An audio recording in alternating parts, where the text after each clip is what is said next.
السلام عليكم ومرحبا بكم في هذا الفيديو اللي يكمل سلسلة مراكش كما عمرك ما شفتيها ولا سمعتي عليها. في هذا الفيديو بعد ما قريت مئات التعاليق ديالكم في الحلقتين السابقتين واللي كانت كلها كتشكى من الغلاء، من المعاملة اللي ما بقاتش كيف كانت، ومن فقدان مراكش لروحها وكرمها. قررت نهضر اليوم على واحد الموضوع حساس، هو اللي حديث كل طاولة في ديور الجالية في كندا، في فرنسا، في بلجيكا ودول أخرى في أوروبا وحتى في دول الخليج وغيرها: النصب والاحتيال.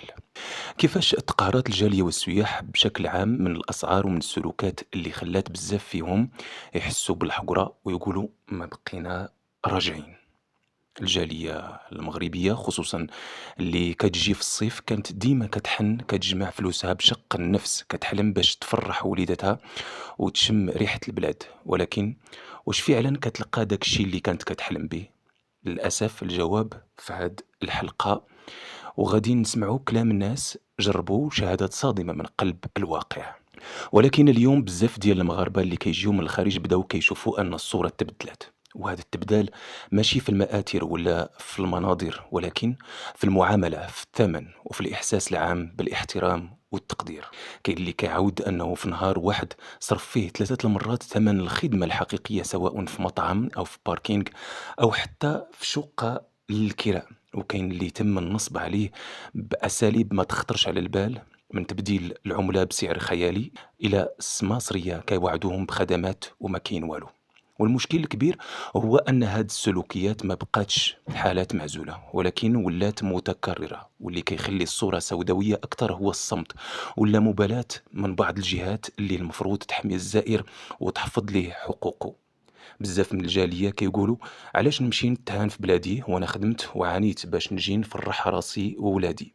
بعضهم بدل الوجهة نهائيا لتركيا، تونس، إسبانيا، حيث كيلقاو حسن معاملة وشفافية أكثر وثقة في الخدمات. النواحي ديال مراكش بحال أوريكا اللي كانت ملاذ ديال الراحة ما بقاتش كيف كانت، وهذا الشيء بسبب الأثمنة المضاعفة وتصرفات بعض المستغلين اللي كيصيدوا الزبائن غير باش يربحوا بطريقة غير شريفة. الفيضان الأخير اللي وقع في أوريكا زاد الطين بلة. بعض الطقسيات راه زادوا فيه وعيقوا على الزائر وعلى ولاد البلاد. راه حتى في الكرا، في المطاعم، في المقاهي، في الأنشطة الترفيهية، كل شيء ولا غالي على ولاد البلاد ومفروض بطريقة كأن الجالية غنيمة صيفية. كاين اللي كيمشي يشرب قهوة في واحد المقهى في مراكش القديمة وتيخرج مصيف بثمن ما يخلصوش حتى في باريس. مطاعم كتبدا بثمن في القائمة وكتلقى الثمن تبدل في الفاتورة، وبحجة خدمات إضافية كيضربوا جيب المهاجر بلا رحمة. كاين اللي كرا دار عبر تطبيق معروف، ولكن ملي وصل لقى شي حاجة مختلفة تماما، وحتى فاش حاول يشكي ما لقى فين. نسبة كبيرة من الجالية اللي ما جاتش هاد الصيف عبر البعض منهم في التعليقات عن استيائهم من الغلاء والحقرة في التعامل في بزاف ديال الخدمات: التحايل في أسعار التاكسي، سطوة الباركينغ واستغلال الجالية. أكثر عمليات النصب توثيقا: بعض الشيافر ديال التاكسي اللي كيرفضوا يشعلوا العداد ويطلبوا أثمان من ضعف أو 3 أضعاف السعر القانوني. قانونيا العداد واجب والمعدل واضح، وراه التعريفة القانونية الخاصة بنقل سيارات الأجرة تتكون معلقة في واجهة التاكسي. المرشدين مزيفين، استغلال السياح في جمع الفنا.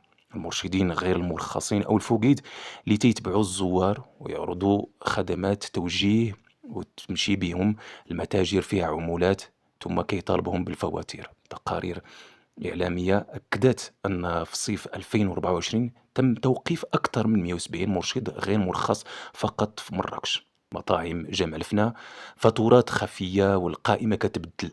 الروبورتاجات الصحفية والسياحية تتقول باللي في بعض المطاعم ما كتبانش الأسعار وما كيتمش توضيح الضرائب والخدمات، القائمة فيها ثمن عادي والفاتورة غالية بزاف. بعض المواقف مسجلة حيث السياح كيطلبوا فاتورة مفصلة وكيردوا عليهم بالصمت أو الهروب. سوق الزرابي والتحف، الكذب على القيمة الحقيقية: سياح شراو زربية وتحف حيث معروضين كتحف تقليدية، ولكن تم اكتشاف أن السلع مصنعة حديثًا ومصبوغة بمواد كيميائية. السعر كيتراوح ما بين 500 حتى ل600 درهم في الأسواق الرسمية، ولكن البائع كيبيعها ب2000 و3000 درهم وحتى بمبلغ خيالي.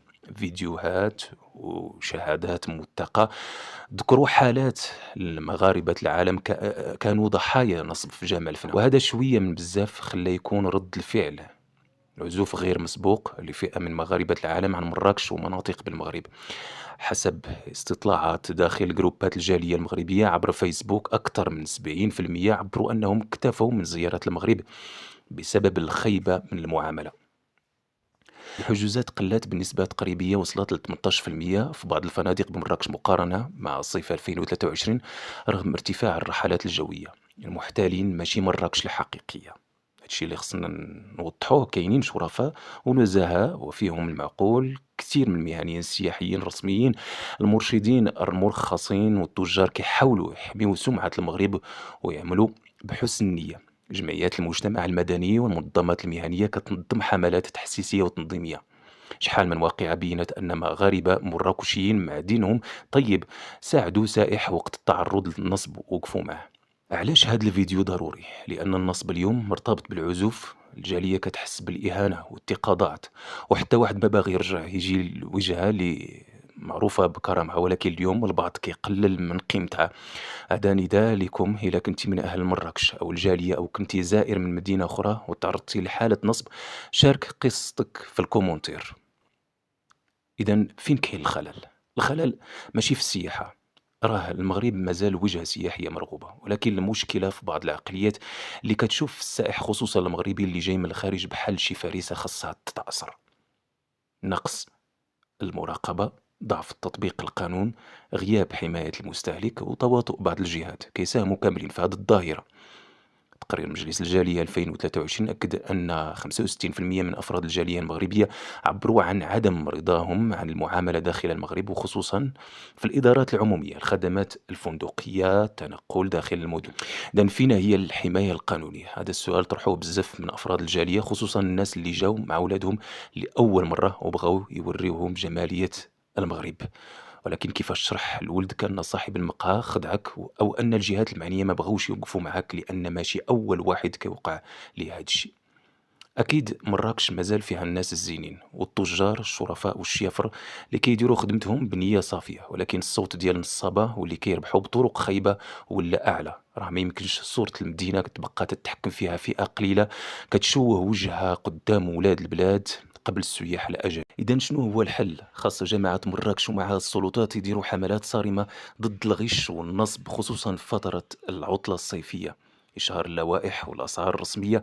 واش معقول قهوة في مقهى شعبي ما فيها لا تكييف لا خدمات إضافية توصل حتى ل 40 درهم؟ خاص تحديد الأسعار ونشرها في اللوحات الإشارية، رقم شكاية فوري الجالية، خاص منصة إلكترونية أو تطبيق بسيط كيتيح لأي فرد من الجالية وثق شكايته بالصوت أو الصورة مع وعد بالرد الفوري. حملات توعوية للزوار، يكون مطار مراكش مجهز بشاشات أو منشورات صغيرة كتوعي الجالية بحقوقها.